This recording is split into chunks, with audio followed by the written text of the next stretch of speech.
Good morning বন্ধুরা, শুভ সকাল। আজ কিন্তু শিবরাত্রি। শিবরাত্রি উপলক্ষে আমার তরফ থেকে সবাইকে জানাই শুভেচ্ছা। আর সকালবেলায় কিন্তু রেডি হয়ে চলে এসেছিলাম মন্দিরে এসে দেখি ও বাবা, একটা বড় লম্বা লাইন। আর এই মন্দিরে এলে কিন্তু সমস্ত দেবতার দর্শন তোমরা পেয়ে যাবে। আমি কিন্তু পুজোর সাজিয়ে হাতে এইভাবে লম্বা একটা লাইনে দাঁড়িয়েছিলাম প্রায় 1 থেকে 1.5 ঘন্টা পর। আর যেহেতু বিশেষ একটা দিন, বিশেষ দিনে বিশেষভাবে মাকে সাজানো হয়েছে লম্বা একটা লাইনে 1 থেকে 1.5 ঘন্টা দাঁড়িয়ে থাকার পর অবশেষে ভোলেনাথের দর্শন পাবো। ইনি হলেন নন্দী মহারাজ। আর আমি কিন্তু এবার পুজো দিতে গেলাম, আর পুজো দেওয়া কমপ্লিট। মেয়ে দেখো এইভাবে কিন্তু নন্দী মহারাজকে একটু বিরক্ত করছে ঘন্টা নেড়ে নেড়ে। আর আমাদের পুজো দেওয়া শেষ। এই দিকে দেখো আমাদের ঘরের মা লক্ষ্মী, যেহেতু বলেছিলাম এখানে সমস্ত দেবতার দর্শন পাবে।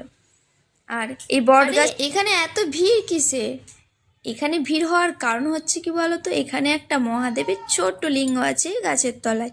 আর এখানেই সবাই ধূপ প্রদীপ দুধ ডাব দই যে যেমনভাবে পুজো দিতে পারবে এখানেই। আর মেয়ের কিন্তু খুব খিদে পেয়ে গেছে। দেখো একটা কলা খেয়ে শুধুই এখানে ওখানে করে বসছে, যেহেতু সকালবেলা না খেয়ে এসছে মেয়েও। আর দেখো আমাদের পুজো কমপ্লিট, মা মেয়ে এবার বাড়ির দিকে রওনা হলাম। বাড়িতে শিবরাত্রি মানে সারাদিন উপোস করে রাত্রেবেলা পুজো দেওয়া ভোলেনাথে। কিন্তু আমি সকালের দিকেই পুজো দিয়ে আসি, আর এসে কিন্তু ফল এইভাবে একটু খেয়ে নিই। আর দেখো দুপুরবেলা আমি বানিয়েছিলাম সুজির হালুয়া বানিয়েছিলাম, দুপুরবেলা খাওয়া কমপ্লিট। আর রাত্রে নিয়েছিলাম লুচি, ছোলার ডাল, আলুর দম আর পায়েস। এভাবে রাত্রের খাবার কমপ্লিট করে চলে এলাম একটু মন্দিরে। আর মন্দিরে এসে দেখি অনেক ভিড়, সকালে যেমন ভিড় ছিল তার থেকে অনেকই কম, হাতে গোনা কয়েকটা লোক ছিল ওখানে। আর আমরা কিন্তু খানিকক্ষণ বসেছিলাম, ঠাকুরের পুজো দেখছিলাম।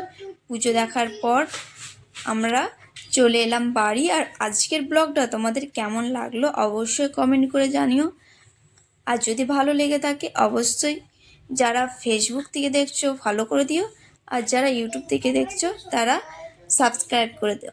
বাই বাই বন্ধুরা।